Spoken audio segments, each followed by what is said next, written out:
May 31st, College Baseball Picks on the College Baseball Experience of the Sports Gambling Podcast Network is brought to you by Edge Boost. That is the bank account built for bettors. You can sign up today at edgeboost.bet with the promo code SGPN and get a $25 deposit bonus.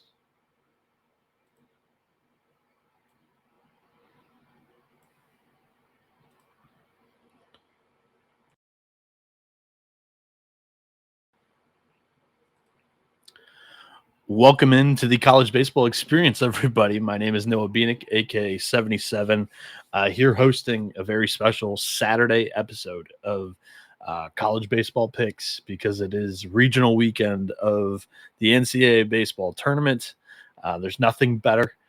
Shout out to everybody that's listening to this at the beginning of the show. It is going to be time stamped for everybody that's going to jump in, and we'll skip the intro here.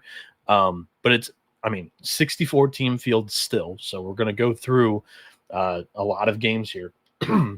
There's not as many 1 versus 4 that are so unbettable. So we're going to talk about a lot of games. It's absolutely pointless to run through a lot of team websites and find projected pitchers because a lot of the team websites won't have the guy that they're going to throw. Goodness. Might be a rough show. So like a lot of they're game recaps instead of game previews. So a lot of those previews are just a waste of time. So, what I typically do during NCAA tournament time is I've got a TV on in my room, and I just throw on coach press conferences on the side. I enjoy listening to that kind of stuff, just on the side when I'm doing handicapping and researching for these games. If they say who they're throwing, good, but really only 10% of them name who they're throwing. But today it's kind of obvious. If they went with their ace in game 1, they're going to throw their SP2. And if they threw off in game 1, this is why they threw off. They're throwing their ace in game 2. If you're in the elimination game because you threw off, sucks to suck. That was your decision. I never like throwing off, but we saw four upsets. One seeds go down to 4 seeds. 3 of them threw off. The only one that lost didn't throw off was Oregon State. And technically, I don't even know if I would call that throwing off. With Eric Segura was the one arm in that rotation that didn't start every game for the Beavers this season. So it is what it is. 3 seeds go 8-8 in day 1 against 2 seeds. Most of those 3s were at plus money, so it was a great day for the dogs all around. 3s and 4s were barking, and some of them bit, and it was a very fun afternoon for me, for your boy. It was a winning day because of that afternoon. A lot of the teams that I was quite bullish on played in that first slate of games, and we did quite well for ourselves. I was feeling on top of the mountain. And then the night slate happened. It was totally chaotic. That's the baseball that I love to watch, but we weren't on the right end of a lot of those picks. So, it is what it is. And it's time it was a positive day slightly yesterday. It's time to make a little bit more money today. Let's check in on the YouTube chat and Twitter chat, as we are going live at 7:45 in the morning. So there's people tuned in. We've got over 130 of you guys across a bunch of different platforms here, 25 on YouTube. Full Count Bets is in here. What's going on? Florida Gators saying Vandy tried their hardest to lose. Yes, they did. Kareem talking about great call on Stetson and East Carolina. I know I second-guessed my Pirates pick too. I originally called for the money line on the show. I handicapped it some more, and I was like, there's a reason why I didn't love this team all year. I'll just take the run line. And then they blitzed Liam Peterson and the Gators. That was great to see, even though I am a Gators fan. But it's tough with Florida. You're missing 4 of your most important position players right up the middle where the most important defensive plays happen. Error by the catcher, and it's really unraveled for Florida in that game. But like I said, 32 games today. Once again, our final day with this big of a slate. So let's cherish it first off, and then second off, The Saturday night show, night in quotation marks, because it'll end up being Sunday morning, won't nearly be as late or early in quotation marks because there's only going to be 16 games. It's all the loser bracket games tomorrow, which will be easier for me to handicap and run through instead of 32 games. So I'll have that show, out earlier than this one. And then also I will bring on Johnny for the winners bracket games later on in the day on Saturday. So, but yeah, I'm going to speed run through this. I personally haven't placed any of these bets yet. And of course, none of these pitchers are really cemented in. I feel like I have a pretty good read and projection on it just because of the way they've thrown their pitching staffs so far. So, let's talk about it.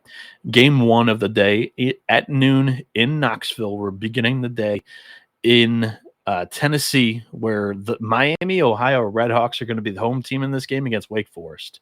A lot of the talk was how excited, national media was going to be about the Tennessee transfer, Matthew Dallas, pitching against the Volunteers. Turns out he's pitching against the 4 seed in the elimination game. The lefties started 13 games. He's 4-1 for Wake Forest with a 5.09 ERA in 53 innings. He's got 59 strikeouts, 28 walks, a 3.81 SIERA, 2.49 batting average against, and he's going up against Miami, Ohio's Clayton Burke, probably. 11 starts on the year. He's 6-2 with a 6.02 ERA and 64.1 innings, 50 strikeouts, 31 walks. The Sierra's really inflated here with a 5.23, 2.55 batting average against. This just seems like a bounce back day for Wake Forest, as they should. The Deeks lineup is really good. They were not having any problem hitting bombs against Cincinnati. They just fell down way too big, way too early, and the free passes killed them. So this is a game where you could definitely see an over, or Wake Forest could be a parlay piece. That would kind of be my recommendations in this game here. Binghamton and Oklahoma State are going to play each other tomorrow. Both of these teams got slaughtered yesterday. Oklahoma State got ran off the field by Duke. That was not expected, nor was them not throwing their ace, Harrison Bonendorf. The rumor on the street is that he was sick. If you're sick, you're gonna throw at some point during the weekend. You just have to. I mean, even Jordan had a flu game. Everybody has a flu game. So I expect him to be on the mound for this one. You get that one game of, hey, he's sick. We don't necessarily need him to throw in game 1 against Duke. They paid the price for it because Mario Pesca went out there and got blasted by Duke in their left-handed heavy lineup. And that was very impressive. And that was the Duke team that I thought I bet on in the ACC tournament. All of a sudden they show up here in the NCAA tournament when I fade them. So, it is what it is. Bodendorf on the year, he's 10-1. He's been stellar. The Southpaw in 15 starts has a 2.77 ERA, 87.2 innings on the season, 100 strikeouts, 27 walks, 198 batting average against the 2.82 Sierra. Binghamton yesterday, they didn't throw their best arm, in my opinion. He wasn't even really their Friday starter, in quotation marks there. It's been Hayden Tarsia all year long. I doubt that they're going to go out of this NCAA tournament without throwing the number one unless he's hurt. And he threw just last week in the conference tournament, so I assume he's going to go. He has 11 starts on the year. He's 4-3 with a 4.97 ERA. Yesterday's starting pitcher had like an ERA closing in on 9. It was kind of crazy. And in 67 innings, he's got 56 strikeouts, 18 walks, a 4.15 Sierra, 2.65 batting average against. Oklahoma State's lineup is garbage against left-handed pitching, and Owen Prosch had an unbelievable day against them yesterday. This is definitely more of your, all right, let's get right game type of thing. You're throwing your ace against a 4 seed that just got boat raced yesterday. And you're facing a pitch to contact pitcher. He's got a K per 9 lower than 9, lower than 1. So it definitely seems like a Cowboys spot, but this it goes two ways with a lot of these loser bracket games. It's a bounce back spot, or they just roll over and die. There's two narratives after all of these. There really is, and you don't know until the game's over. And hindsight's 2020. So, Javante Bird says, "I know Kyson is playing, but is North Carolina an auto bet right now with anything under -160?" We'll talk about that game in a little bit. Robert Gustafson saying, "I stayed up late on the East Coast to watch Utah Valley beat Oregon last night. Great, it was a great game." Jason writes, Oregon's number 3 starter goes out there and throws 14 strikeouts in 6+ innings. That was unbelievable, and they still lost. That regional was actually crazy, by the way. Arizona wins a game against Cal Poly where they had 2 hits and Cal Poly had 10. Just unbelievable. And Sheed says, "How about those Georgia Bulldogs?" I mean, you played a tomato can, so we'll see how we do against Duke today. I still think you guys look great, and you probably win today too against the Blue Devils. But we'll talk about that game when it comes around. So yeah, I'm on Oklahoma State there, but at -750, is it really interesting? No. And their spread's 4.5. I don't know. It's really tough to bet on a team that was totally lifeless today.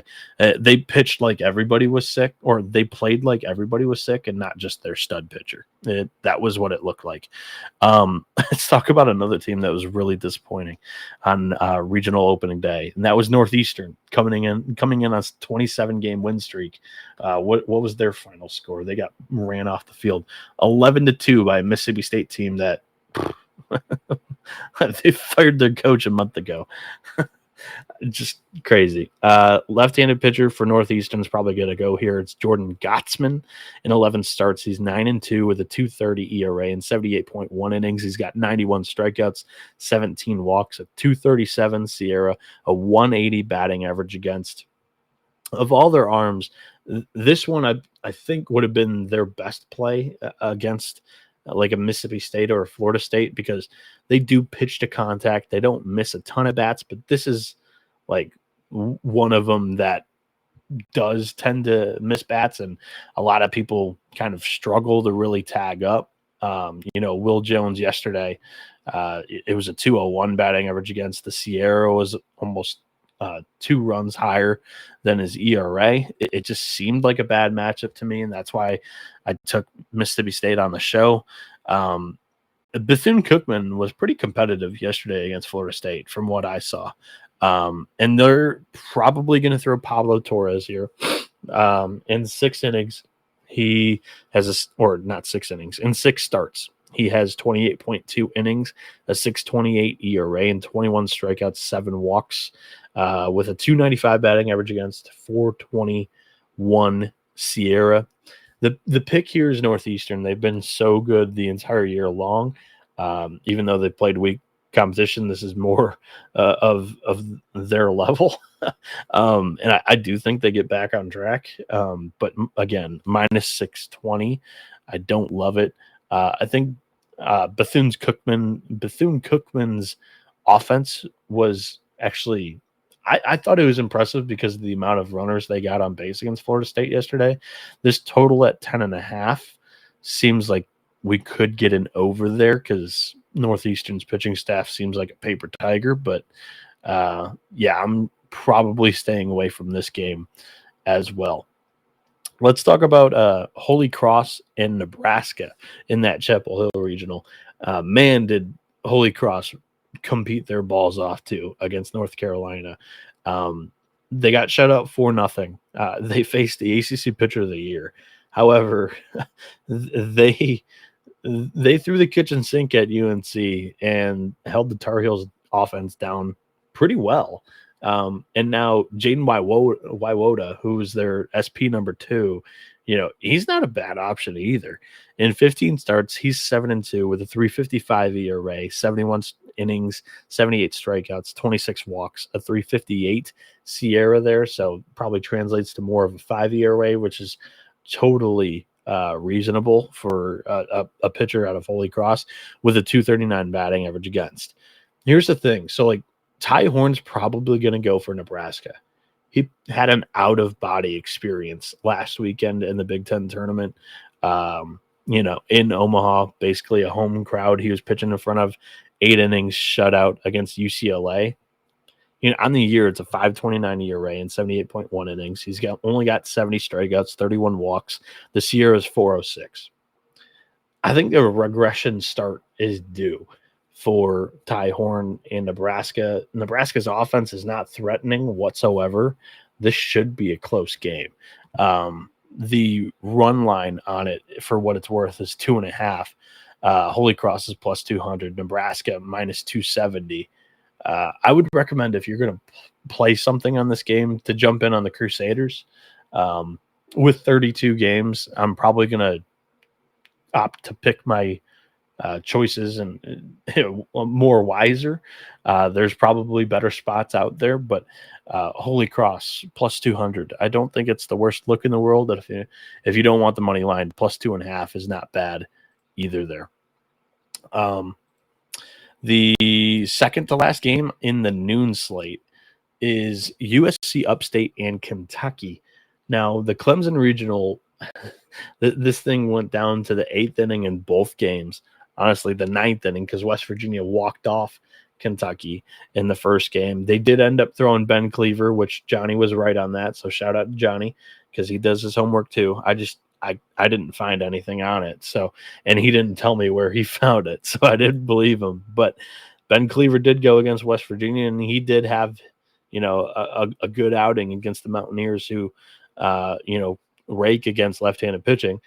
So Kentucky's probably going to go Nick McKay here. He's like a 7th-year right-handed pitcher out of South Dakota State. And this year, he's been all right in the SEC. It's a 4.28 Sierra, 4.37 ERA. He's 5-0. He's given Kentucky a chance to win every time he's gone out there. 68 innings, 66 strikeouts, 38 walks. USC Upstate showed a lot of life yesterday. But to me, when I was doing some research on this team, Ant Phillips was unbelievable, and that's why I wanted to bet on him against Clemson yesterday. They seemed like a one-trick pony kind of pitching staff, though. Chris Torres here has got an ERA of 4.99, batting average against of 2.97, 70.1 innings, 71 strikeouts, 23 walks, and a 7-4 ERA record in the Big South over there.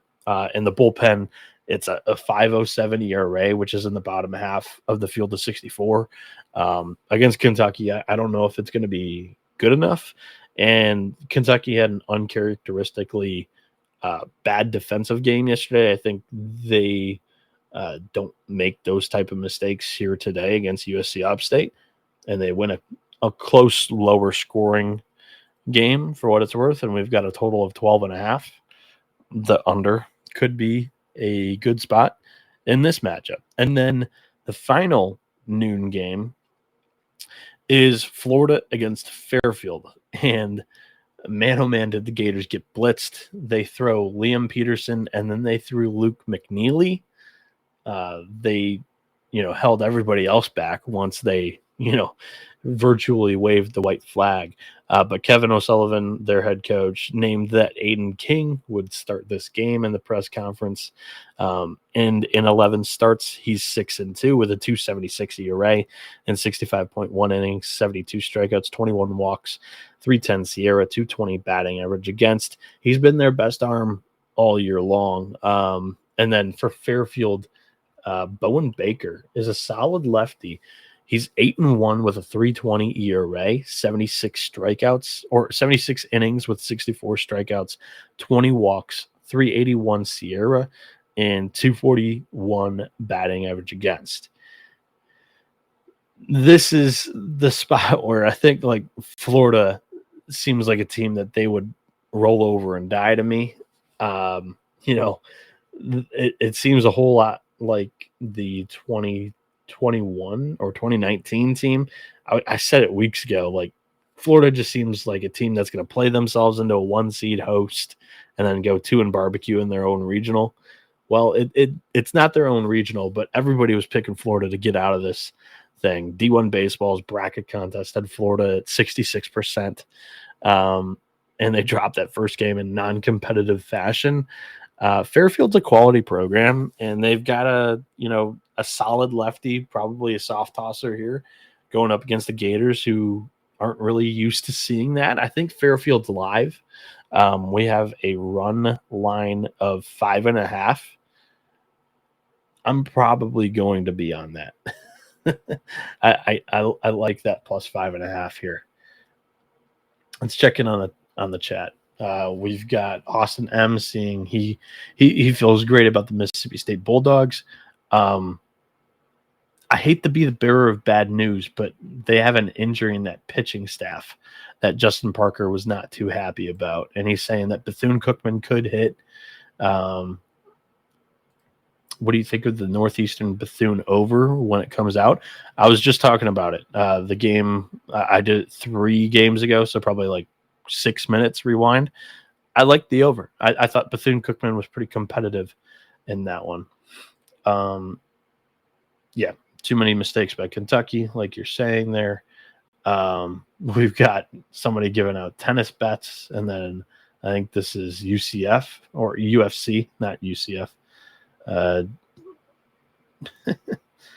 Florida minus 115 to win the regional. He's calling me Scott Reichel. Hopefully it's not on the tennis channel. I don't believe I streamed it to it. Welcome to the College Experience channel, my friend, Boston sports fan. CX podcast saying, can we get a 6-pack parlay at the end of the show? I don't do parlays, nor do I give them out. The hit rate of those are so dang low. And then I get jerk offs in my DMs telling me that I am terrible and I didn't get a parlay right. It is what it is.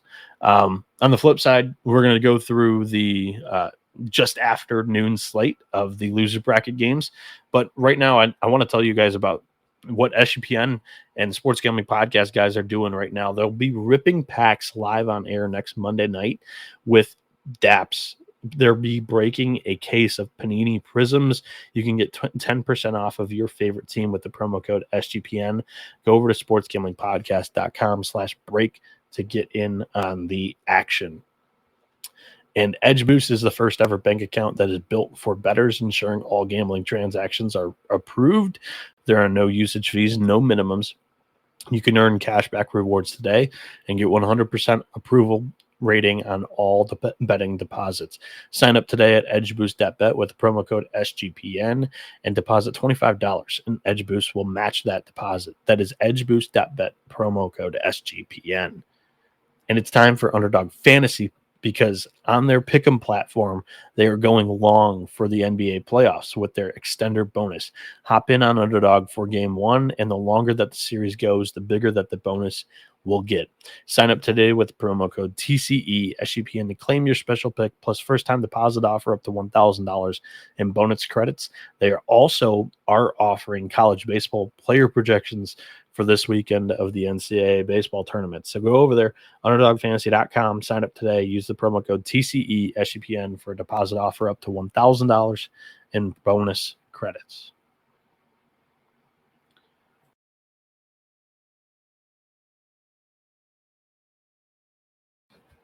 Got caught flat-footed. I want to write down my ad time, but welcome back into the college baseball experience. Myself, Noah Bieniek, kind of running through today's slate of games. We've got 32. It's the loaded one. A lot of good quality games. You know, you've got 3 seeds that knocked off 2s that are playing 1s, but it's still a bettable game. You got 2s versus 4s. You've got 3s versus 4s. You got 1s versus 2s. Basically, every game besides a 1 versus 4 is bettable today, and there aren't many 1 versus 4s, or that's dumb. 1 versus 3s, and there aren't many 1 versus 3s that are too far off the board to consider. So it's going to be a fun day.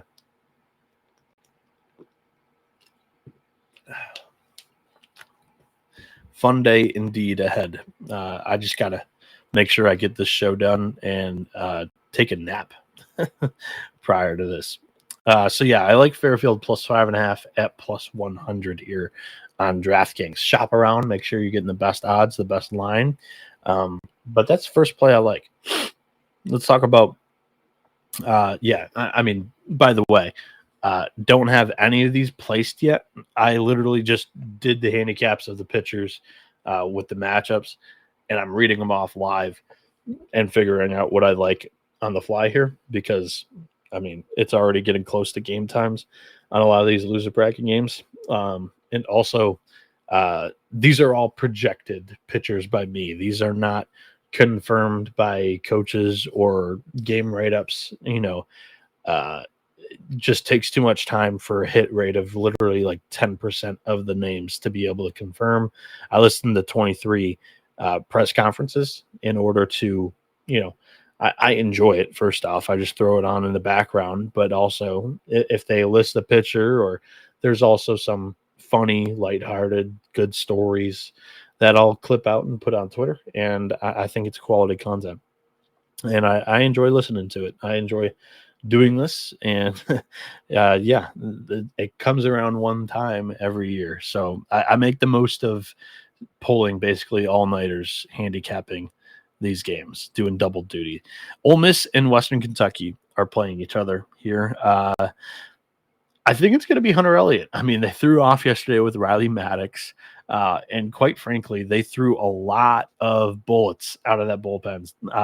Murray State saw some of their best arms out of that bullpen and hit them. It was kind of very impressive by the Racers. And the Missouri Valley is known for this. I should have been more on top of my game. Both the Missouri Valley and the Ivy League have had really good years in the NCAA tournament since COVID. Hunter Elliott, though, is probably going to start for Western Kentucky here, or for Ole Miss here. Gosh, I'm tired. 15 starts for Elliott, 9-3 record, 309 ERA, and 78.2 innings. He's got 94 strikeouts, 37 walks with a 320 SIERA. Opponents are just hitting 188 against him. The bullpen's solid, too, with a 465 ERA. And then my initial take on Western Kentucky entering this tournament was that I thought the pitching staff was a little bit of a paper tiger after not really facing tough competition the entire year.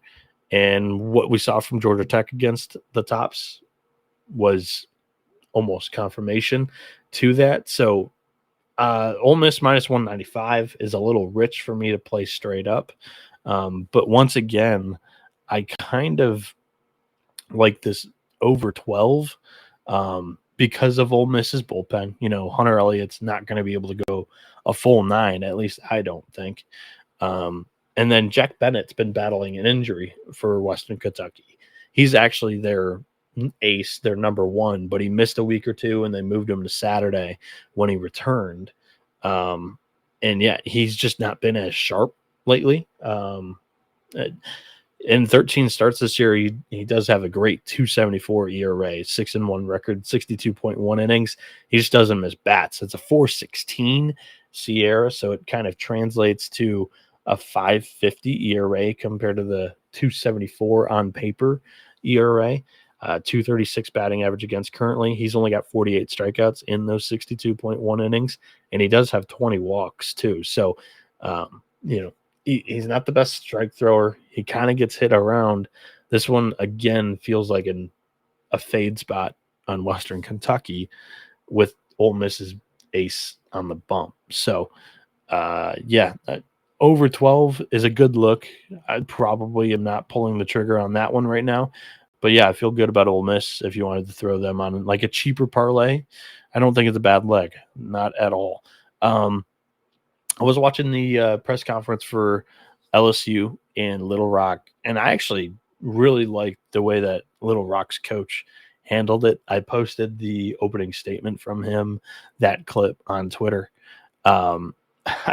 I thought, for being Little Rock, they competed pretty dang well.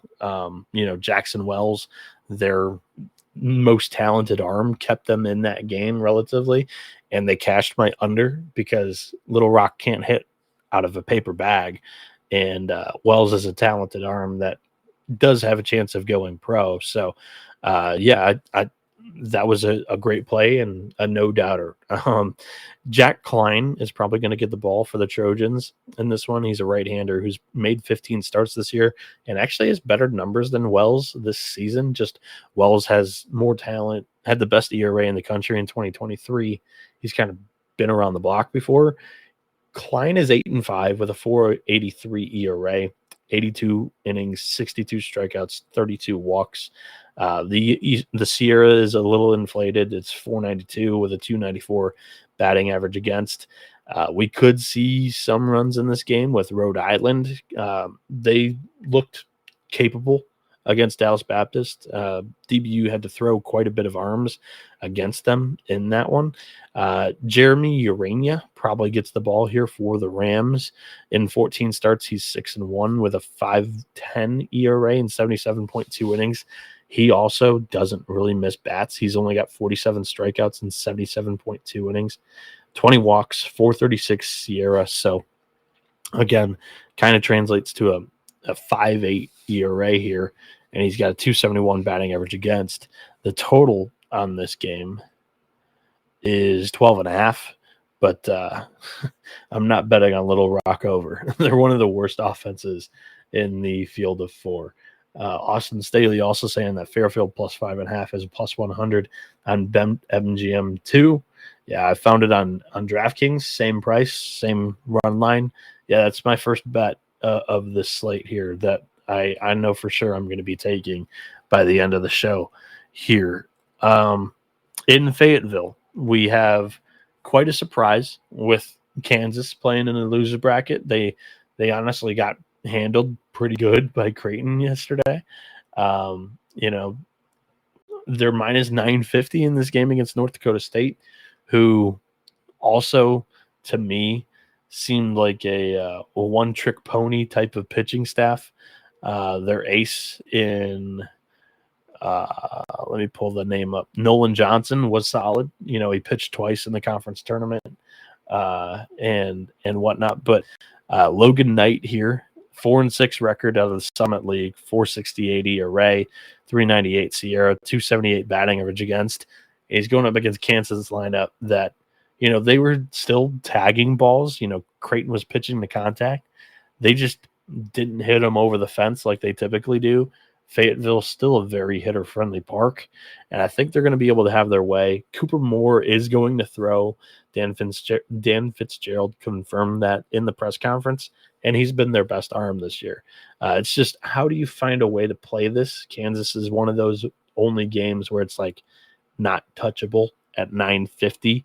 But yeah, he's 7-2 on the year, 3.76 ERA, 78 strikeouts, 17 walks, and 83.2 innings, just a 3.11 Sierra, 2.57 batting average against. Do I want to take an over when he's on the mound? No. Do I think that Kansas is going to be able to win by 6? Maybe, but I'm not bold enough to lay it. So unfortunately, that's probably a stay away, but I do feel pretty comfortable about Kansas winning that game. NC State is also probably another one that I should read off pretty quickly here, as they're minus 660 against Central Connecticut State. I thought the Blue Devils also kind of, competed. A lot of the 4 seeds were pretty competitive against the 1s this year, which one was very confirming to my hunch of, I don't think that any team this year is elite. I really don't think that there are that many teams that are great this year that stand out from the bunch. And then when you had 12 1 seeds throw off without their ace on the bump, it created really competitive games against teams that, quite frankly, shouldn't have really been competitive with these 1 seeds on paper. But that's the way it goes. Some coaches are willing to flirt with the risk to put themselves purposely into a tight ball game. That way the team gets used to it, used to the situation, used to the pressure and the stakes of a game against a weaker opponent. But also, too, obviously, you could throw your better pitching against better opponents. Works out for some, and some of them are going to have nightmares sleeping. That's for sure. Ryan Marone will throw for Auburn probably after Dom Fritton got, babbipped, and also the team made errors behind him in that first and second inning, and it was not a great start. Stetson put up like 7 runs in the first inning, batted around, which is nuts. But Marone is solid. He's been the most steady arm for the Wolfpack this year. 7-3, 3.72 ERA, 81 strikeouts in 77.1 innings, just 19 walks. He's going up against Vincent Borghese, who has a 10-2 record this year. 4.22 ERA and 85.1 innings, 89 strikeouts, 23 walks. I see this one being a little bit more competitive than a minus 660 price. Again, am I going to be bold enough that NC State goes 2 in barbecue? No. So we'll move on. I think that the Wolfpack win that game, but it'll be a low-scoring game is my prediction there. In Eugene, we have an elimination game between Oregon and Cal Poly. Congratulations, Oregon. You now get to throw your ace, Grayson Grinzel, in an elimination game against the Cal Poly team that had the best batting average in the regional coming into this weekend. So kudos. Great job. They did get screwed. They had a run taken off the board. They had their runners reverted back to the original base that they began the play on because of a play at home plate where Anson Arrows, I'll call it like it was. It was a late slide. It wasn't really a slide. It was a collision at home plate. However, the catcher didn't have the ball and he was blocking the plate. Should have been, a run for Oregon. Yet Utah Valley's coach challenges, and I guess it turns out to be a smart challenge, for malicious contact. The play gets reviewed for like 10 minutes by the NCAA officials in Pittsburgh, and the play's overturned for malicious contact in the slide, and Oregon got fucked. They really did. And now they're in the loser's bracket because they lost a game by 1 run where they probably would have been able to tie it in the 9th inning because they had runners on. They were scoring in the 9th. They lost by 1 run to Utah Valley.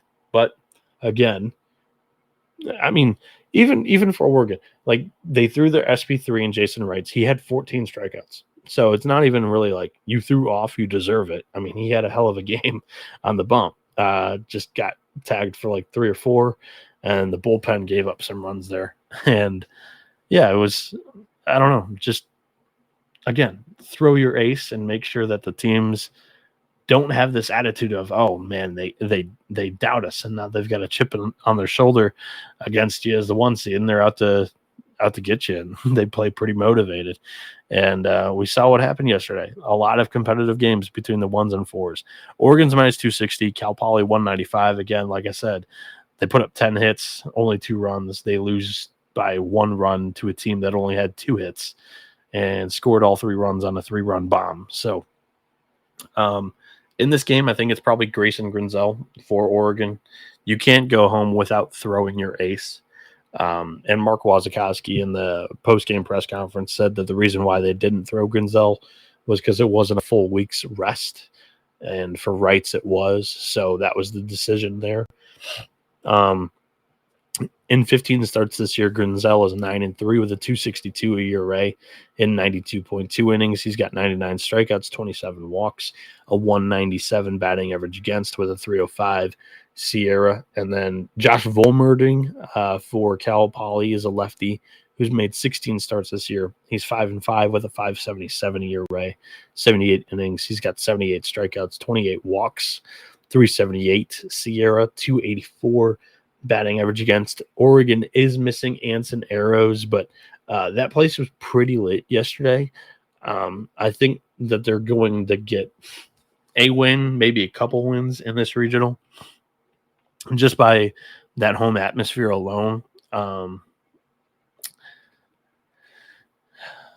Cal Poly kind of lacks the pitching to be able to get this thing done.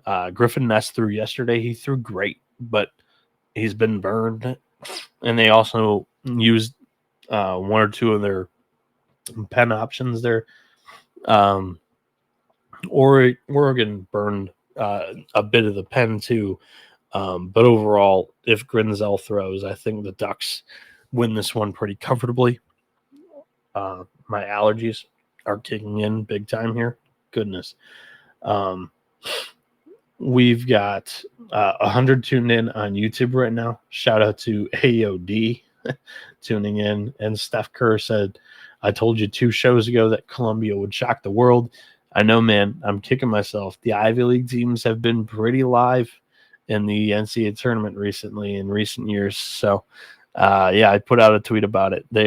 I think they're 4-8 in the last 4 tournaments in regionals. So, winning 4 games, all of them surely at plus money, is very, very impressive for the league there.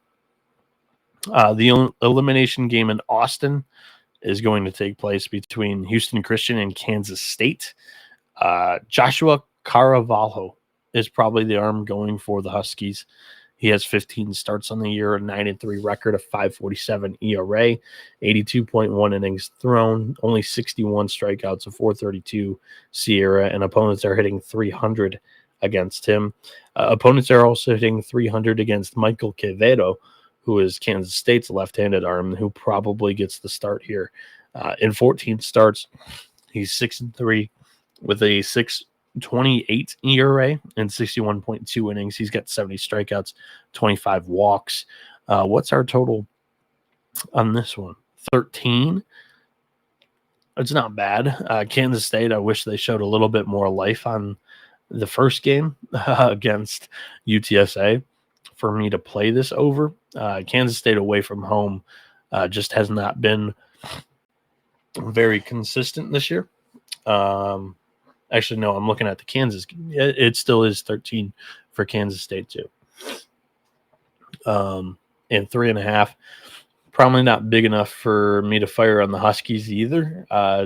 Also, a team that looked not tremendous on offense. They kind of ran themselves into outs, too, against Texas. So it was a little sloppy in their first game of the NCAA tournament. Let's talk about Wright State, because Cam Allen, who I've been lucky enough to watch in person a couple of times, goes out there and throws six innings shutout, no hitter going on. And Alex Sogard, who's been a tremendous coach, he's led Wright State to 7 straight regular season titles. He pulls Cam Allen for the big picture. First off, Cam Allen threw 100 pitches the weekend before. Cam Allen also walked 4 guys through the second time of the order. The third time in the order was coming up for Vanderbilt, and he was only at 75 pitches is the biggest thing there. But, I mean, you've got to let your guy ride out a no-hitter. Come on, because the first batter that the bullpen faced was a bomb. And then they threw like 3 arms in the final 3 innings, which he said that was their plan. They wanted to mix up the looks that they were going to throw at Vanderbilt, which, once your first look is absolutely dominating with low 90s fastballs, just stick with it. You don't have to go with the game plan if what you're doing is working. So I do think that their bullpen's pretty toast for this matchup against East Tennessee State, who honestly they got. This was a cute 3 that a lot of people, including myself, liked. The Bucks were my runner-up in this regional. Louisville showed up to play, and Patrick Forbes was the real deal yesterday. That's the guy that I saw live the opening weekend too. The matchup here, I mean, Wright State's plus 190, ETSU's minus 250. Griffin Page probably goes for Wright State. He's been one of their better pitchers down the stretch of the year. Although it's still an 8.90 ERA, he hasn't been able to pitch out of the early hole that he dug himself for the year. 31.1 innings on the year, 41 strikeouts, 17 walks. Opponents are hitting 315 against him. And for the Bucks, it's probably Michael Harpster, who's got 15 starts. He's 7-3, 4.54 ERA, and 73.1 innings. He's got 67 strikeouts, 17 walks, and a 3.46 SIERA.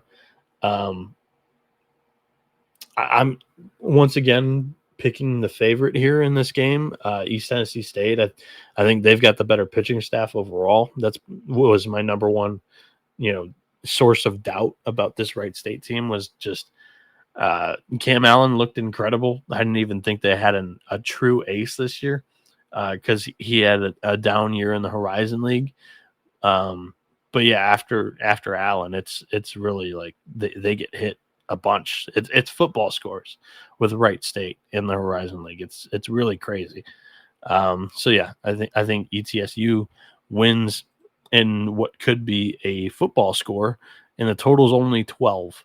So over 12, I kind of like it. We're looking at offenses of 128 WRC plus and 123 WRC plus. East Tennessee State hits over 2 home runs per game. Wright State sitting at 1.54, stealing over 2 bags a game. ETSU top half of the field in stolen bases this year as well. Wright State does have a good catcher in Boston Smith, but if ETSU is able to dictate the speed of this one, and able to kind of play their game against Wright State, we could see a higher scoring game in this matchup. So Wright State, ETSU, I kind of like that over 12. I like that over 12. Let's jump in on our second bet here. Wright State, ECU, or ETSU over 12. Now we've got the biggest losers bracket game of the day to talk about, and that is Southern Miss and Alabama. Alabama's plus 100. Southern Miss is minus 130.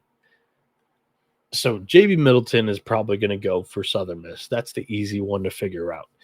He's a right-handed pitcher. He's got 15 starts on the year. He's 10-1 with a 2.01 ERA, 98.1 innings, 114 strikeouts, 24 walks, 252 Sierra, 168 batting average against. Southern Miss is going to be my pick because of JB. It's trying to figure out who Alabama is going to throw is the toughest part about this handicap. They could either go Zane Adams or Tyler Fay. I think they probably go Fay because Riley Quick gave him a good start, and they could go Fay and bullpen this game up a little bit and throw different looks at Southern Miss. In 7 starts for Fay this year, he's thrown 49.2 innings. He's got a 4.71 ERA, 41 strikeouts, 11 walks, 373 Sierra, 269 batting average against. But at minus 130 on their home diamond on a weekend where the place is going to be bonkers, give me Southern Miss at Pete Taylor Park. Southern Miss minus 130 is also a play that I like here. TCU and Oregon State playing each other on Saturday, just like we all thought. However, they are playing like 4 hours earlier than we all thought. In this one, it's probably going to be Mason Brassfield for the Horned Frogs, a left-hander who's 6-1, 358 ERA, 60.1 innings. He's got 66 strikeouts, 21 walks, a 323 Sierra, 244 batting average against. And for Oregon State, Dax Whitney, who has 14 starts on the year, a 386 ERA, and 60.2 innings. He's got 89 strikeouts, 32 walks, 267 Sierra, 223 batting average against. The biggest thing in this matchup, to me at least, is that Whitney can be really inconsistent. However, he's been very good in some of the bigger matchups of the season. And he seems like that freshman that kind of would be unconscious in the moment, not really realize kind of the stage that he's pitching on, the pressure that should be there in an elimination game against the 2 seed in your regional. Oregon State wasn't my pick to get out of the regional. I still think they have a great chance to do so with USC and USC and St. Mary's sitting in the winner's bracket, and both of them not really having tremendous pitching depth. Pitching is not the strength of either TCU or Oregon State, but in this game, I think that Oregon State is able to get it done, and I think that their top tier talent in the lineup is a little bit better than TCU's. I was talking about this in a lot of the preview shows that I was doing. You look at the lineup, it's Ivar Arquette, Gavin Turley, Trent Carraway. All three of them look like first rounders in my eyes. And I like the Beavs. So I'll take the Beavs there, but I'm probably going to stay away from a bet. That's my stance on that one. And the last game of the losers bracket, it'll take place in Los Angeles between UC Irvine and Fresno State. UC Irvine did not throw Riley Kelly yesterday. They did throw their best starting pitcher, in my opinion, in Trevor Hansen. But Riley Kelly probably gets the start today. They won't be able to use their piggyback that they've used the entire year of Riley Kelly and Ricky Ojeda, because Ojeda threw 2.2 innings in relief yesterday. However, Kelly in 11 starts is 4-1, 3.77 ERA, 62 innings pitched. He's got 66 strikeouts, 31 walks, a 3.89 SIERA, 2.64 batting average against.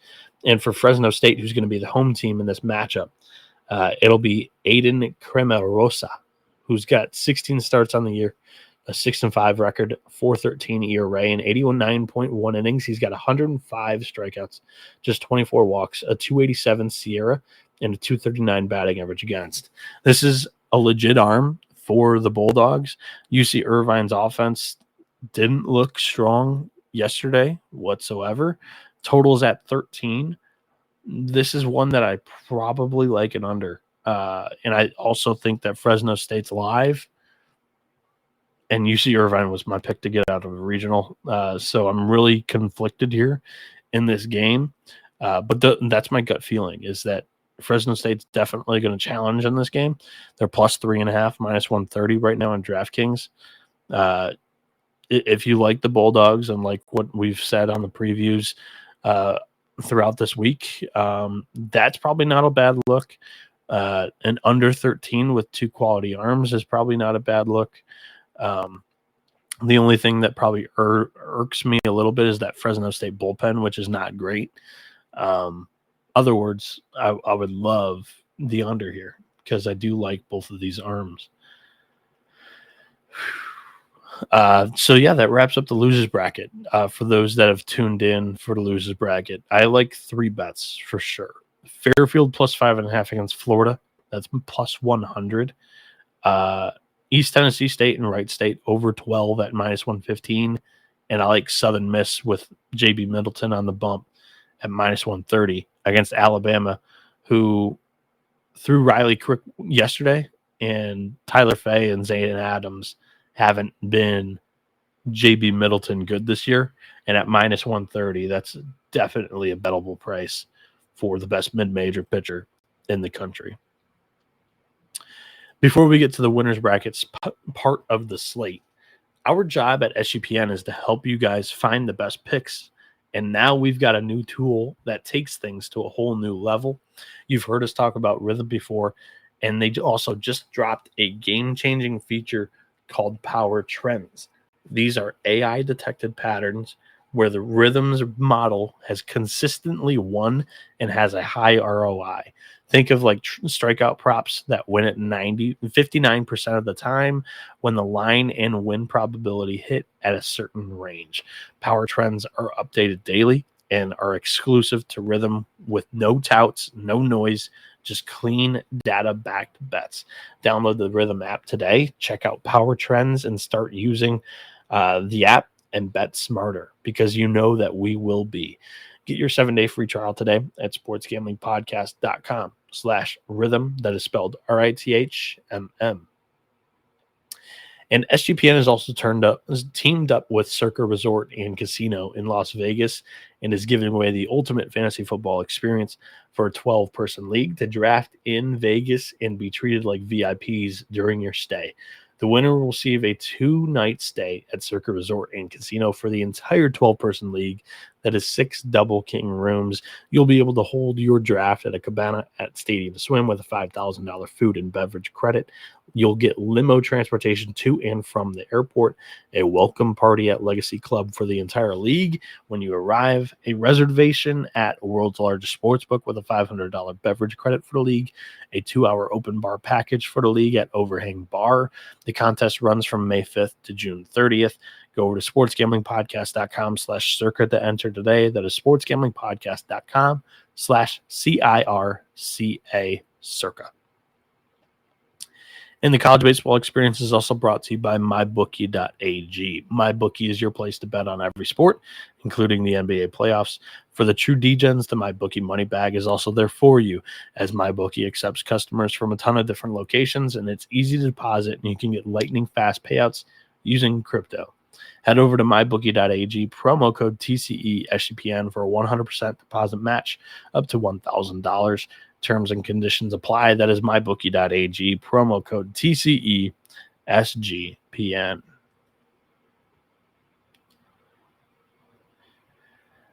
And we are back here on the college baseball experience. Myself, Noah Bieniek, running through all the games here on the Saturday of regionals.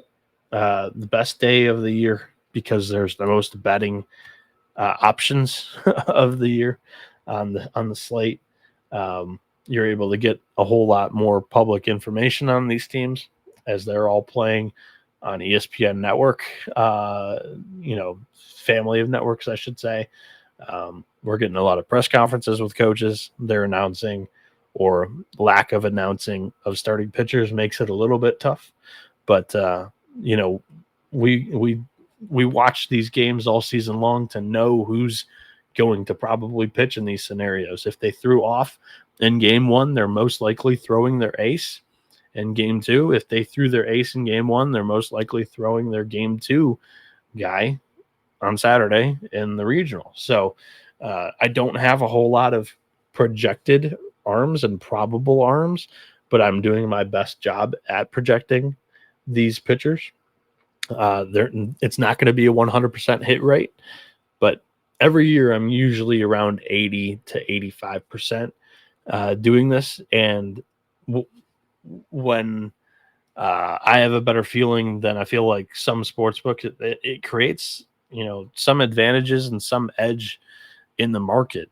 And yeah, it's worked for quite a few people that have followed along throughout the years. Let's jump into the winners portion of tomorrow's slate. We begin in Knoxville, where the biggest regional that I've called for the biggest matchup advantage there was Cincinnati. The Bearcats drew a regional where they are playing against the worst fielding percentage 2 seed and the worst fielding percentage 1 seed. Cincinnati is not afraid to put down plenty of bunts in a game. They didn't really bunt at all against Wake Forest, I don't believe. They steal a load of bases. I think they have the third most stolen bases in the field of 64 entering this weekend. And also they're a northern ball team that plays in a big park. So warmer weather in Lindsey Nelson Stadium that plays like a shoebox. Cincinnati was hitting their fair share of home runs yesterday against Blake Morningstar, who was Wake Forest's number 1 arm coming into the weekend. And now you face a Marcus Phillips of Tennessee, who's struggled to contain the run game of oppositions. He has been better his last 3 starts at not really allowing 7 people to steal in a game. Like a Kentucky stole like eight bags against him. Vanderbilt stole quite a bit against him as well during their weekend series. Cincinnati does have Landon Viderick playing for them this weekend. He had a good game yesterday. He has, or I don't know if he tallied one yesterday, but he had 37 stolen bags coming into this weekend. They have the pieces to pull off an upset. And at plus 230, it's worth the sprinkle because Kellen O'Connor the stuff doesn't jump off the page. It's a left-handed pitcher that it's just a strike thrower. He really is just a high 80s arm. But we saw it with Evansville last year. The high 80 lefty, Kenton Neverman, threw Tennessee off. You know, that entire series of pitchable arms against Tennessee threw off the power hitters, because what do you see in the SEC week in and week out? Everybody's throwing high 90s with crazy movement. If you're throwing 80 down the middle, these guys are swinging out of their shoes. And, you know, it could easily turn into a game where it totally backfires and Tennessee's got 10 runs in the first 3 innings.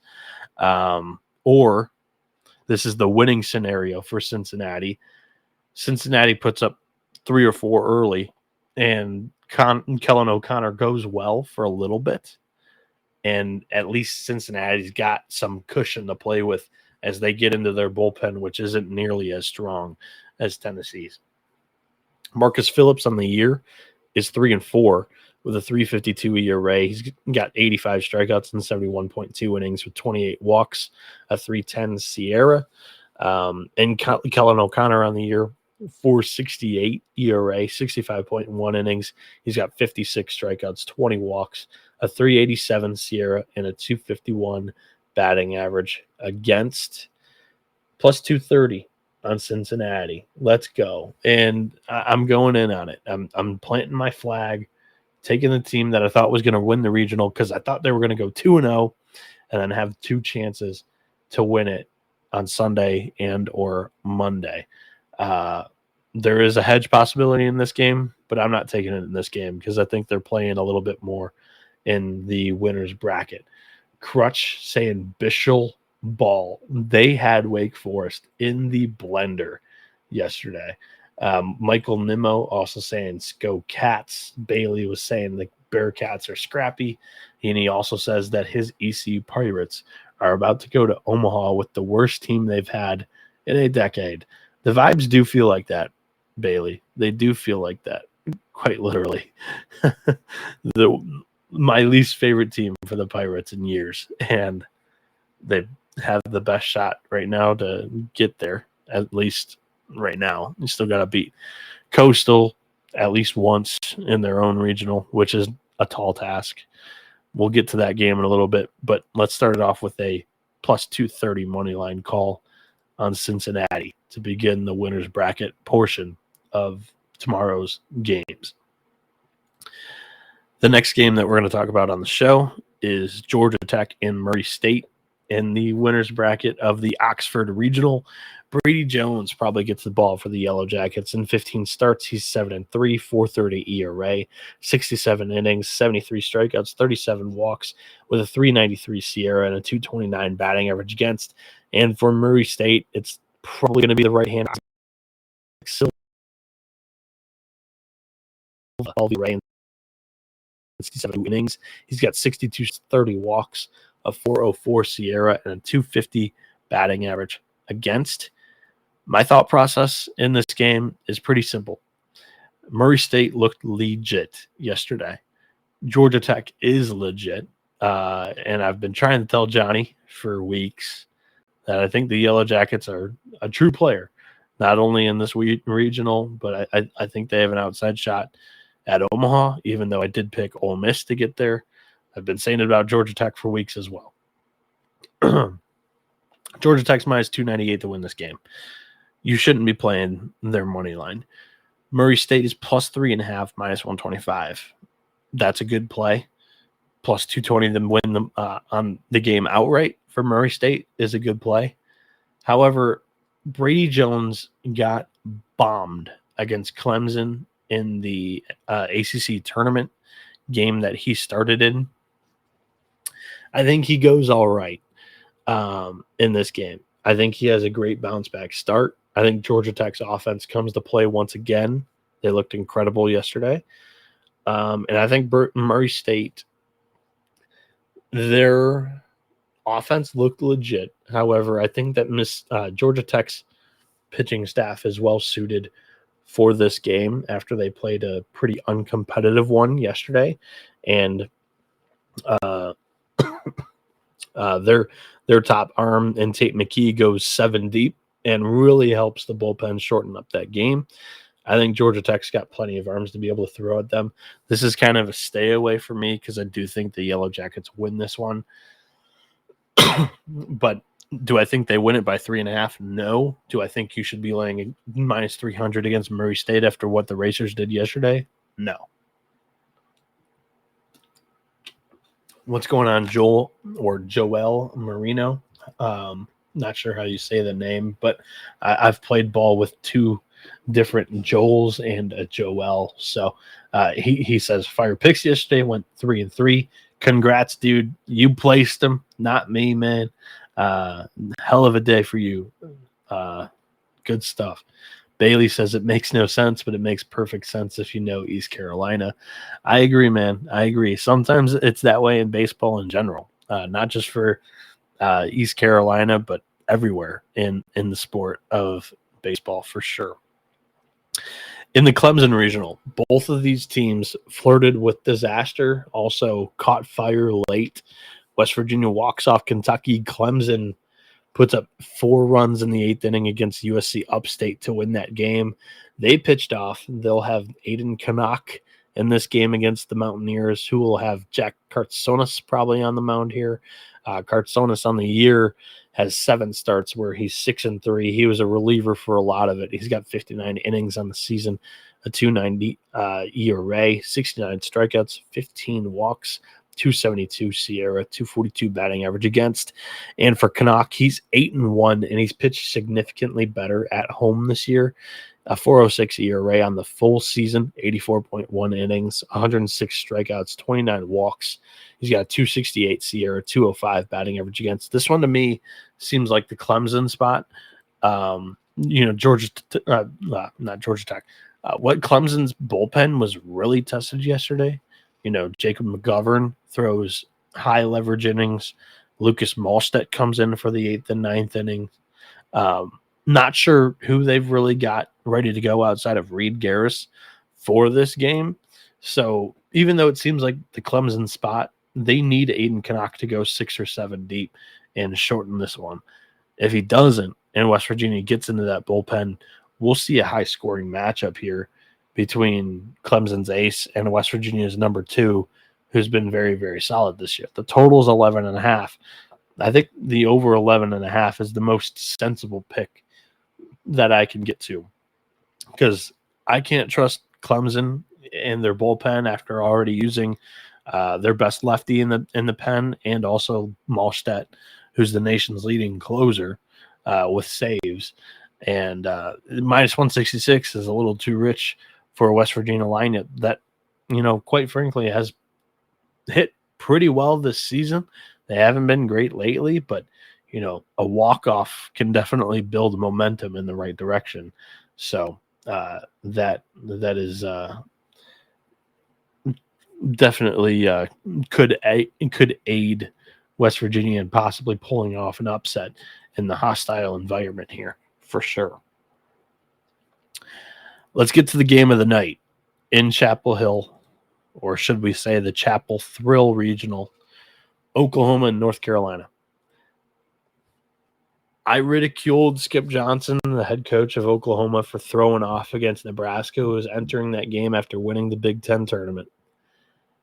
And it's going to work out for him because he's got Kyson Witherspoon against North Carolina, the 1 seed in the regional, in the game that you want to be throwing your ace. I mean, Jason DeCaro has been really good this year too. So we've got 2 future top 10 draft picks going in this game. Kyson is a top 10 pick this year, and DeCaro is probably a top 10 pick next year. Kyson on the season this year is 10-3, 247 ERA. In 91 innings, he has 120 strikeouts, 20 walks, with a 201 Sierra and a 191 batting average against.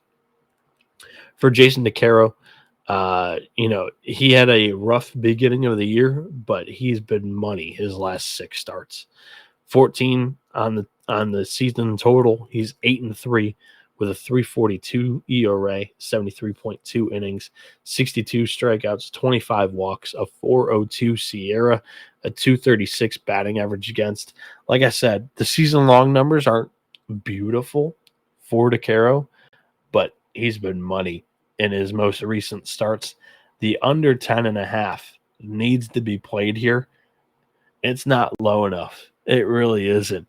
You got two offenses that aren't stellar, quite frankly. North Carolina's offense 108 a WRC plus, and Oklahoma 101. They're both bottom half in the field of 64 here. North Carolina's offense has been getting steadily better throughout the season, but you're facing probably the number one right-handed arm in the 2025 MLB draft class. This is an under for sure. Under 10.5. Let's go. Appointment television. Get over to ESPN, ESPN2, ESPNU, wherever they're televising this game, and plop down for 6 o'clock appointment television, Oklahoma, North Carolina. It's the game of the day. It is the game of the day. Cannot wait to watch this one. The next game that we can talk about is Duke and Georgia. So, surprising to me at least, Coach Pollard said that Kyle Johnson's going to start for Duke in the post-game press conference yesterday after his game against Oklahoma State. He noted that after they were bounced from the ACC tournament, which was in Durham, so it's just a short drive back to their campus, they played an inter-squad scrimmage, and Kyle Johnson threw 75 pitches the day after they were eliminated, and he said he looked good, which can mean two things. One, it was a bad day for the lineup. However, two, if the lineup looked as good as it did against Oklahoma State, Kyle Johnson might be figuring something out. I mean, it's a talented arm, low 90s lefty who has 9 starts on the year. It's a 3-3 record, 6.75 ERA, in 33.1 innings. He's got 33 strikeouts, 23 walks, a 4.79 SIERA, 2.58 batting average against. Wes Johnson did not confirm that Brian Curley. He was strictly asked, "Is Brian Curley throwing tomorrow?" And he talked around the question. I still think it's probably going to be Curley. However, confidence in that projection is probably like 75% only, whereas a lot of these I feel much better about. In 9 starts, Curley's 4-3, 3.21 ERA, and 61.2 innings. He's got 78 strikeouts, 26 walks, 2.77 SIERA, 1.58 batting average against. And you're getting a totally fresh bullpen out of Georgia. They ran Binghamton off that field. They didn't throw any important arm in that matchup, outside of Leighton Finley, who was the starting pitcher in the game. This one seems like a Georgia spot to me. Also, both of these teams looked like they were hitting the shit out of the ball yesterday. The total's at 14.5. It seems a little high for me in a game that, both staffs are going to be, operating at full power with a lot of arms ready to go. I don't think 14.5 or more runs are being scored in this game, but I don't have the balls to play this on a 32-game slate. Red Hot DJ says, yesterday's live led me to banging a 4-leg lay. Let's do it again. I'm with you, Red Hot DJ. It was a great morning slate yesterday. It treated us very, very well. I am most definitely looking to run that back, and I'm hoping we find some great winners here on Saturday's slate. Let's jump over to Tallahassee, where Florida State is going to be the visiting team here. Mississippi State will bat second. So the news here out of the press conference post-game of Mississippi State Northeastern from Justin Parker was that the reason why the reason why that Ben Davis, I was blanking on his name, threw yesterday was due to a health concern. Very vague. He didn't say who it was about. But I think if you put 2 and 2 together, put some puzzle pieces together with some context, their number one start of the entire year has been Pico Khan. On paper, Northeastern was a good quality team.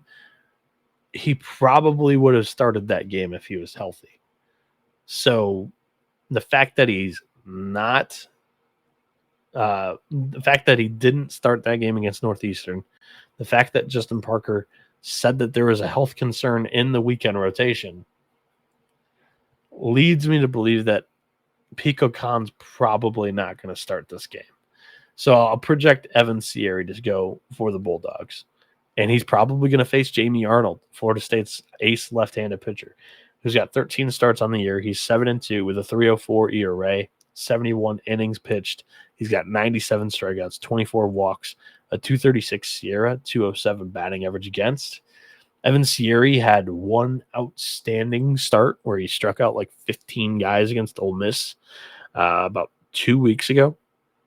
However, on the year, in his 9 starts, he's got a 4.12 ERA, 48 innings, 63 strikeouts, 15 walks, 249 Sierra, which is pretty good. It's about even with that ERA, and 228 batting average against.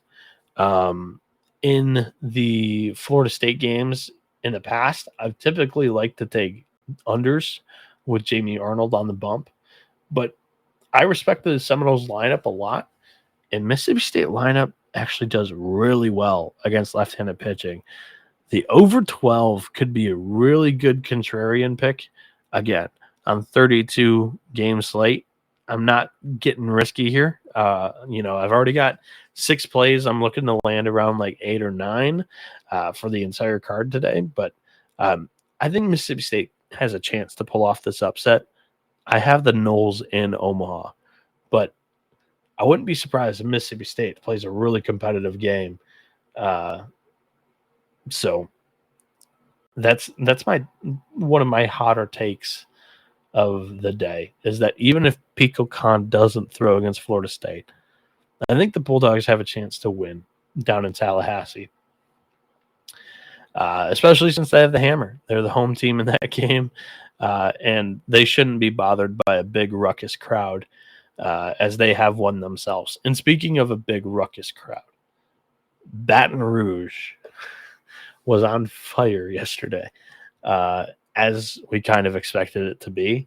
But, even in the second game where the outfield bleachers were completely empty at 1 a.m., there were still plenty of people that were, making their voices heard on the broadcast. There was definitely life to that party still at Alex Box Stadium.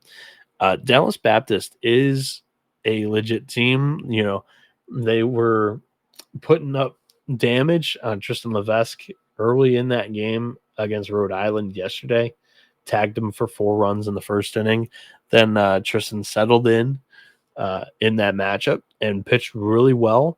And then they tagged the bullpen after Tristan Levesque left that game. And I think Dallas Baptist's offense is for real. The bullpen concerns me. And they used 3 really good options out of that pen. They used Mason Peters, they used Jared Jenkins, and they used Luke Pettit, Andy Pettit's son, to close out that game. That's like 3 of their best forearms out of the pen. If James Ellwanger doesn't go 7 strong to shorten this game up, I don't think the Patriots have a chance of winning. This was a game that I was kind of eyeing a money line.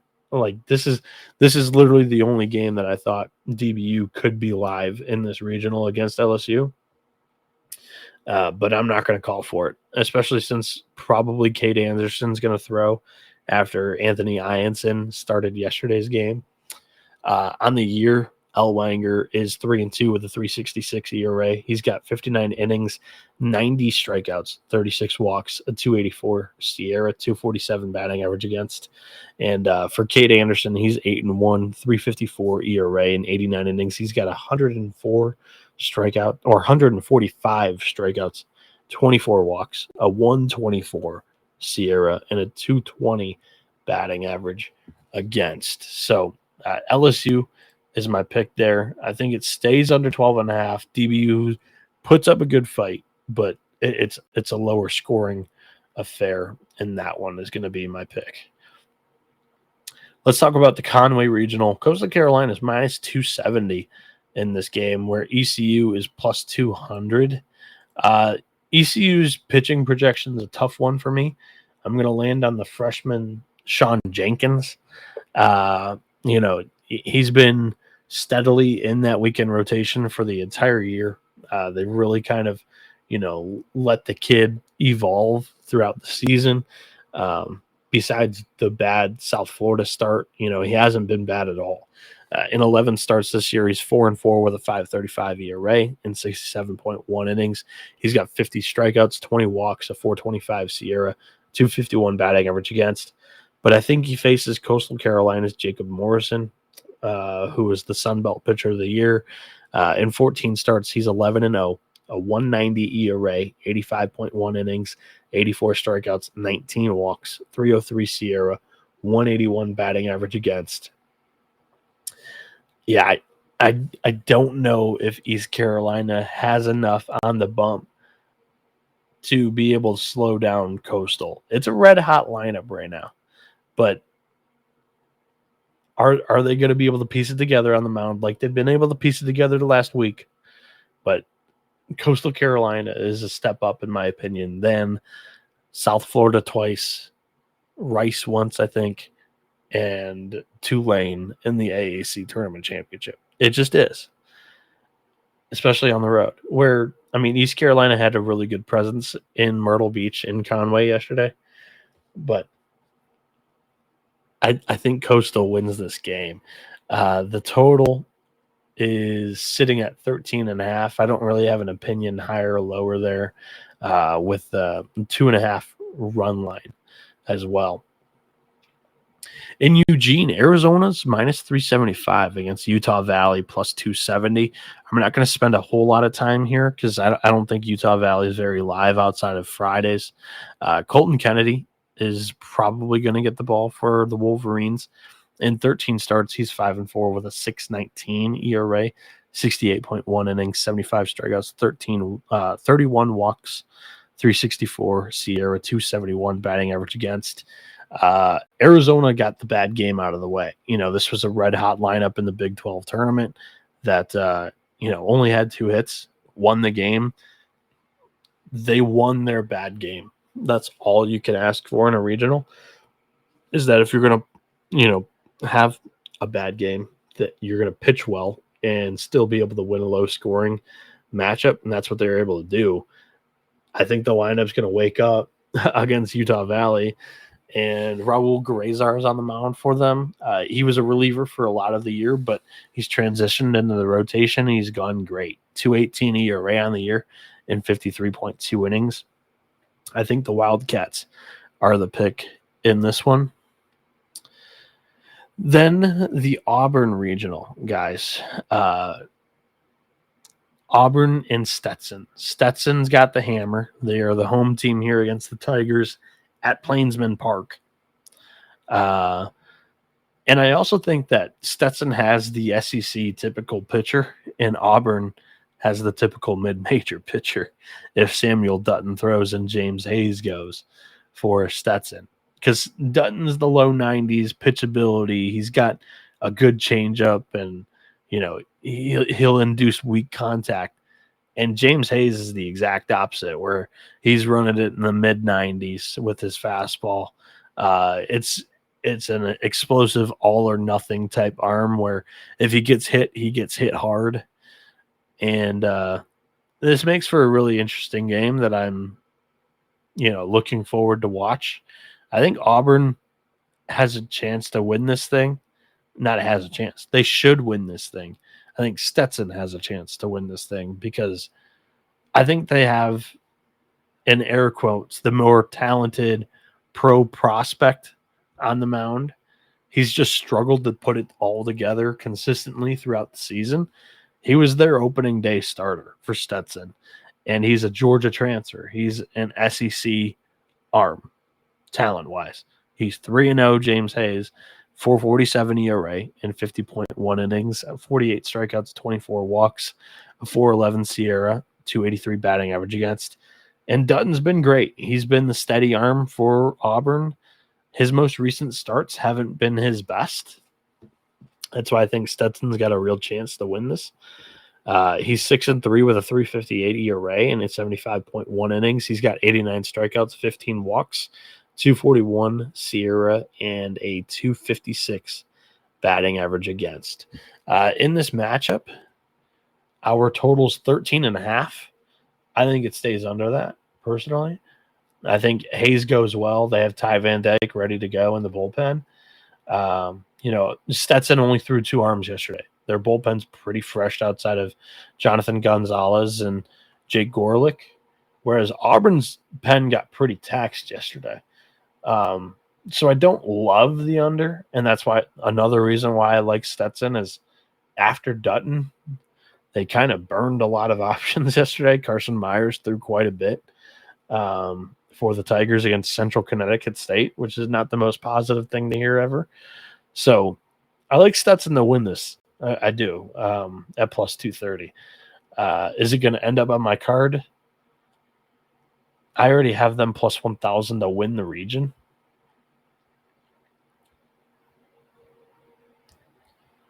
I don't know. I have to think about it more. I'll come back to it if I want and need another play before we end the show. Red Hot DJ saying he might hop on the Stetson train too. And Bailey saying he got 1.5x on Stetson money line again today. There we go. I like that a lot of people are hopping on the Hatters train. I like it. In Austin, fun matchup here. UTSA and Texas. I'm going to grab a swig of water real quick. For UTSA, it's going to be Braylon Owens, probably, is who I'm projecting. And I think Luke Harrison ends up going for Texas. He's been the typical Saturday guy for the Longhorns the entire year. And I doubt that Jim Schlossnagle is going to want to throw Ruger Riojas against his former team. Yeah, Riojas probably knows this lineup, but they also know him is the other thing. So use Riojas' intel on that lineup and throw somebody else. That way you strictly have the advantage and they don't have an advantage on you as well. So I think it's probably going to be Luke Harrison in this matchup, who is 5-1 on the year, 2.98 ERA, and 66.1 innings. He's got 70 strikeouts, 23 walks, 3.44 Sierra, and a 2.35 batting average against. For Braylon Owens, he's 7-2, a 4.48 ERA and 84.1 innings. He's got 90 punch-outs, 34 walks, 3.54 Sierra, and a 2.22 batting average against. Texas is only minus 166 here. UTSA just had an outstanding game against Kansas State. Texas really didn't break a sweat against Houston Christian. At minus 166, I'm going to jump on the Longhorns here. In their home regional Saturday night, the place is going to be, the most packed it'll probably be the entire weekend. I like the Longhorns to win this game. Austin Libro saying, what might be a dumb question, but why are higher seeded teams home over 1 seeds today? So not quite, Crutch. Basically, in regionals, for competitive balance, the teams that haven't, so the way to tell which team will be the home team in the upcoming game is, for example, Auburn was the home team against Central Connecticut State. So CCSU is the road team. NC State was the home team against Stetson. So that's 1 home game for Auburn, 1 home game for NC State, 1 road game for Stetson, 1 road game for CCSU. The team with the least amount of home games played in a regional is the home team. And if they're tied, then it's the higher seed. So hopefully that makes sense. Stetson, because they have 0 home games played, is the home team against Auburn, who's already played 1 home game. So Auburn's going to play a road game here. They'll be 1-1 and home and road. And then Stetson will be 1-1 in home and road as well. A lot of people don't like it. Personally, I enjoy the rule. I do like the competitive balance aspect because I don't think that, a regional should be, given 5 home games to the host team. You already are playing at your ballpark with your own fans. Their competitive balance is a good thing, in my opinion. We've been doing this for a few years now. I like it. So, yeah. I like Texas too. After the UTSA Texas handicap, I like Texas minus 166 in this matchup. Bailey wants to do a squad ride on Stetson plus Cincinnati moneyline parlay. I know a lot of people that were sending me screenshots on that one. I don't know what's going on with my DMs, by the way, guys. Twitter's like broken. It really is like just totally jacked up. I get DMs that I can't open physically. It's just so bad. I love that app. I really do. It's the only one that I basically use because it's good for sports and news. But man, if there was an alternative that was good, I would probably use it. But there just isn't anything better right now, quite frankly. And I've built an all right following on Twitter. I don't want to leave it yet. UCLA and Arizona play each other tomorrow in the winners bracket. This is another one where UCLA, the 1 seed, is playing the road team role, and the Sun Devils will have the hammer batting second. The Bruins are minus 145. The Sun Devils are plus 114. The total's 13.5 in this matchup. I think that it's probably going to be Jack Martinez and Landon Stump on the bump for both of these teams. Stump has been the Sunday guy for UCLA the entire year, but he's been their second best arm since Cody Delvecchio went down with a season-ending injury. Michael Barnett, their best arm through yesterday, so it probably lands on Landon Stump. He's got 15 starts this year, 6-1 record, 4.75 ERA, 66.1 innings thrown, 57 strikeouts, 34 walks. He's got a 4.60 SIERA and a 2.52 batting average against. And for Arizona State, it's going to be Jack Martinez, who in 14 starts, he's 6-3, 4.76 ERA, and 75.2 innings. He's got 108 strikeouts, 31 walks, a 2.44 SIERA, and a 2.19 batting average against. Look, I really like Martinez, the Louisiana transfer, and his line. I don't love the Arizona State bullpen. I would love the money line, but plus 114 is probably not juicy enough for me to jump on this. Over 13.5 is really interesting because UCLA's offense looked incredible yesterday, and Arizona State's bullpen is due to give up some runs, I believe, after such a tight game yesterday against UC Irvine, and they survived. I don't think that they're going to be able to survive against the Bruins today. I may have overlooked UCLA and the quality of the offense because I was nervous about the pitching staff. But, they did throw Barnett. I was thinking they were going to throw off because that's been their rotation the entire year. But well done from John Savage. He's put his team in a position to win the regional right now. I think they win the game. I think it's going to be higher scoring. But both of these arms are all right. especially Martinez. Gosh, I don't know if I want to. I'll definitely pull the trigger on Stetson money line before I'll do a over in UCLA Arizona State here. That's my opinion there. In Nashville, Louisville and Vanderbilt, the battle for the barrel in a regional. Let's go. Both of these are coaches didn't confirm who they're throwing in press conferences, but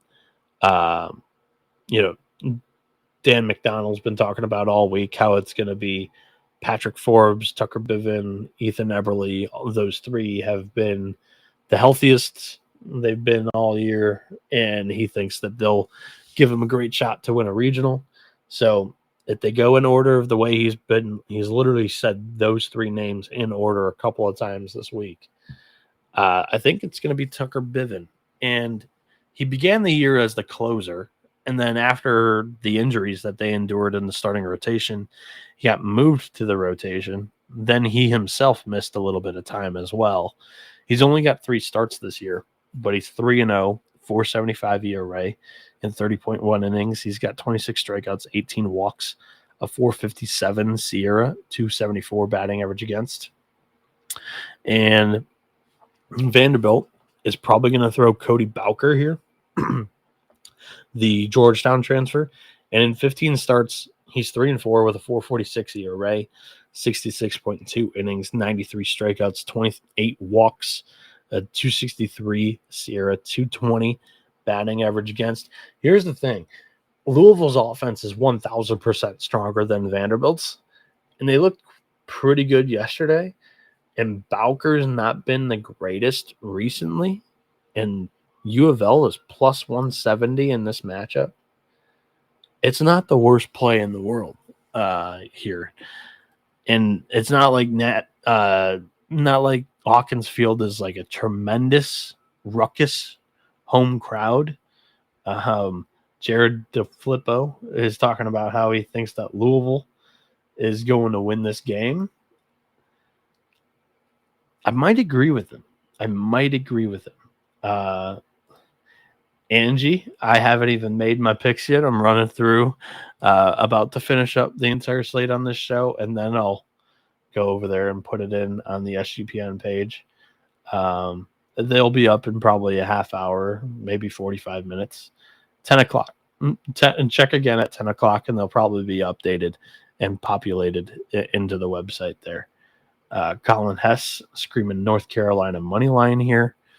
I think I'm going to pick Louisville to win this game, but I don't love a bet here. Fading Vanderbilt. They in the same case as Arizona, I think Vanderbilt got away with their bad game. So that's my take. But I think Louisville at plus 170 is the pick. DeFlippo saying he's slightly biased because he went to U of L and will always ride with the fellas, he says. Bailey goes, I either want to be on Louisville or Dallas Baptist, but can't decide. I would recommend Louisville. Dallas Baptist probably used too much of that bullpen yesterday to be able to compete and win against LSU today. That's my opinion there. Next game is in Hattiesburg. The 4-seed Columbia against Miami, Florida. We do have an arm here for Miami that is probable, and that's Griffin Hughes. He's made 15 starts this season. He's 5-7 with a 4.22 ERA, 81 innings. He's got 85 strikeouts, 32 walks, a 3.52 SIERA, and a 2.35 batting average against. For Columbia, the weekend rotation is not amazing for the Lions. Joe Sheets might get the ball today. He's got 12 starts. He's a 3-4 record, 6.67 ERA, 59.1 innings, 51 strikeouts, 39 walks. He's got a 4.81 SIERA, 3.21 batting average against. The total's 13.5, which I think is a little too high, and Miami at minus 300's not really playable in this game. I was talking pre-show, or not pre-show, during the show in the beginning, that the Ivy League's been pretty competitive this year, or in years past since COVID in the NCAA tournament, but they've never won a regional. They've always won like the first game, and then they've gotten like clobbered after. The thing with the Ivy League is that they play 7-inning games, so the starting pitchers really aren't like don't have the endurance to go super deep into the games, and then the bullpens aren't nearly as battle tested. So that's my take on why they're good in the first game and then kind of the wheels fall off late. So I think Miami wins that. And man, that's surprising. If the Hurricanes or Columbia, either one of them, get into the driver's seat of this regional, what a weekend for those two clubs. In Corvallis, also, we have a 3 and 4 seed winners bracket matchup here between St. Mary's and USC. The Gales just won their program's first NCAA tournament game in history yesterday. And now today, they probably are going to throw a freshman in Lucas Sarantos, who in 7 starts this year is 3-0 with a 5.40 ERA. He's got 45 strikeouts, 45 innings, 33 strikeouts, 21 walks, a 4.99 Sierra, 2.87 batting average against. And he's probably going to face a freshman in Andrew Johnson for USC, who in 5 starts is 3-1 with a 4.41 ERA and 65.1 innings. He's got 54 strikeouts, 12 walks, 3.71 Sierra, 2.77 batting average against. Both of these pitching staffs have kind of been stretched a little thin. The total's at 13. I might like the over here. USC too juiced, too much hold on their money line here, minus 250 compared to St. Mary's at plus 190. But I like the fact that, Caden Aoki absolutely shoved yesterday and shortened that game up to where the Trojans bullpen really didn't have to get tested too much at all. So they'll be fresh, ready to go for this game. And yeah, I think they win it. So I'll take the Trojans in that one in a higher-ish scoring game. We'll see how that one plays out.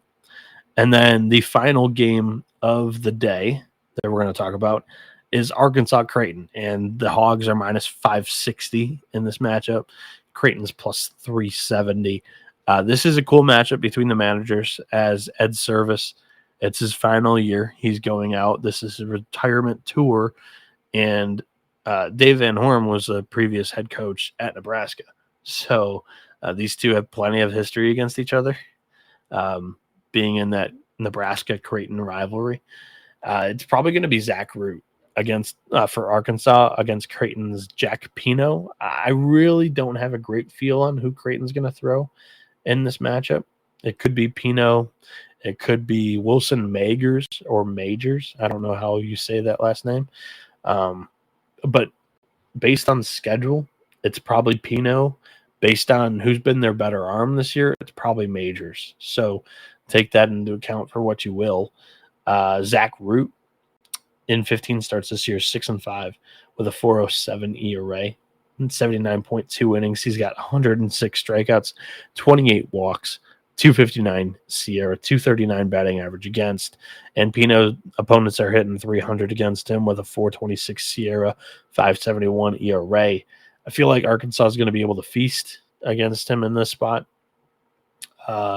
We have a total of 12. I think that we might be able to get over 12 in this matchup, but Arkansas is probably more as a good parlay leg more than anything. So let's go here and run through today's bets that I like to wrap up today's show. Fairfield plus 5.5 at plus 100 against Florida. Definitely standing on the train tracks of this one. Florida could come running through and, definitely look like the 2 seed that was hot to finish the year. That could have been a host. However, Injury to the center fielder, injury to shortstop, injury to second baseman, backup second baseman's playing hurt, injury to starting catcher. It's your four most important defensive positions on the field. They made a couple of important errors yesterday in that game to really allow ECU to blow that thing open early. Plus 5.5 is a lot of runs.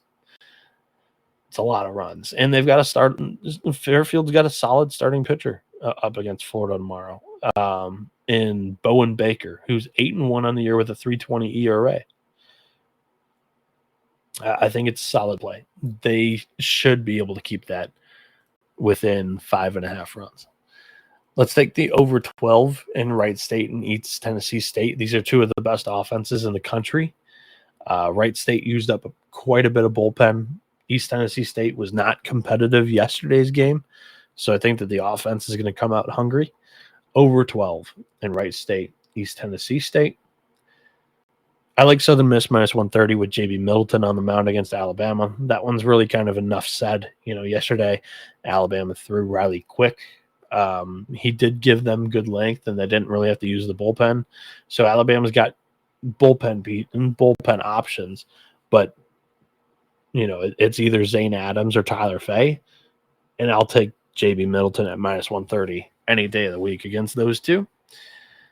Then we're going to go Cincinnati plus 230. And if you haven't tuned into the show at all this week, you've missed out. This has been one of my bolder flag plants of the week. I think that Cincinnati matches up all right with Tennessee. That's the handicap right now. Go back and rewind it. I spent like 5 minutes on the game. The Oklahoma-North Carolina total is dropping, by the way. We're at 9.5 right now. I think on the show I was talking about it at 10.5, maybe 10. Get in on this game. Take the under quickly before it continues to drop. Shop around to make sure that you're getting the best price and number as well.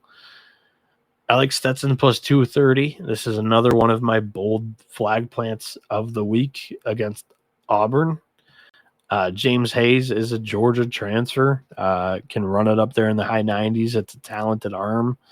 And I don't think that Samuel Dutton's going to be really anything that Stetson hasn't faced. Low 90s with a good changeup. That's a lot of mid-major pitching. And Dutton's not really been too sharp lately. So plus 230 on Stetson is definitely reasonable. And we're going to wrap this card up with Texas minus 166 on the money line against UTSA. I think that Luke Harrison goes here today instead of Ruger Riojas. And I think that will suit Texas well. That's my prediction there. One last run through during the last spurt of comments we've had here.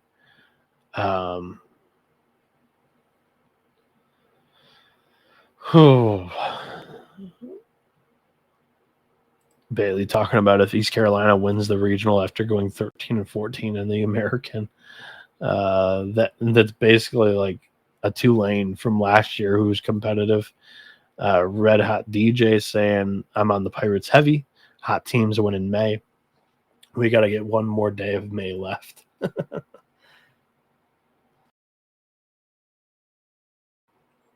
Bailey's saying he's going to die behind this fucking Cincinnati team. Me too, my friend. Me too. Red Hot DJ is on ECU, Cincinnati, and Cal Poly, all on the spread. He needs one more. He says Stetson, the four-leg lay is assembled. Wendy's for 4. Riley, an old college or an old travel ball teammate of mine. Thanks for tuning in, my friend. Enjoy the college baseball games today. We've got a lot of good ones. I got to get a nap in before we begin play. And then Angie Edwards, who do you have to win it all? My pick right now is North Carolina over LSU in the College World Series Finals.